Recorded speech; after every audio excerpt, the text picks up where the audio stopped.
it is a flying wing. It has no tail.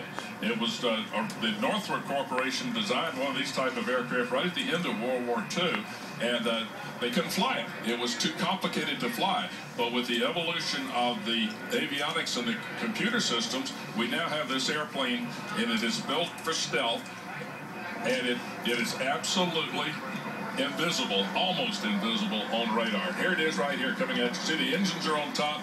The bottom of it is radar absorbent material. It just sucks it up. This was, I remember them talking about this in Desert Storm. Was that about the first time that we really saw the stealth bomber in action?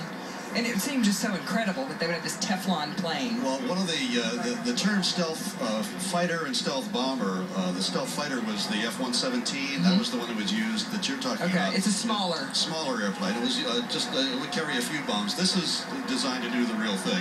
This carries a lot of weight of bombs, like the B-52, but between the two of them, they can do anything that they want to do.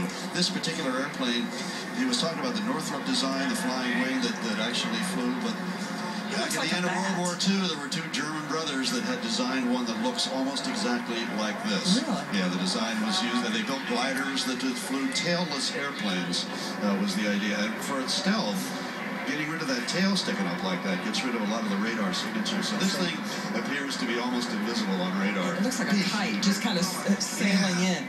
And it's very so quiet. Yes, very quiet. Only 20 B-2s right now remain in service in the United States Air Force. And they're all based at Whiteman Air Force Base. And they fly missions from Whiteman to Afghanistan. So they always take off, fly their mission, and then return to that very same base. And the way that they were able to establish these are the longest tactical missions ever flown by an aircraft. The crew rest station is a chase lounge purchased at the local Walmart. Wow, how about that? Estimate on the cost of this thing, $2.2 billion. When they had a problem with one in Guam because the electronics got wet and got shorted out, and it happened right after takeoff, and the pilots actually ejected from about 50 feet above the ground and lived. They survived, but the airplane was completely destroyed in the fire, and that was one of the figure you just mentioned was one of the things that was all over the newspapers for sure. And when you eject, do you not eject out through the bottom of the airplane? That goes out the top. Okay, you're going up top. And a lot of people thought that the B-2 was too expensive ever to risk in combat, but it did fly in the Kosovo War back in 1999, Afghanistan in Operation Enduring Freedom, also in Iraq in Operation Iraqi Freedom.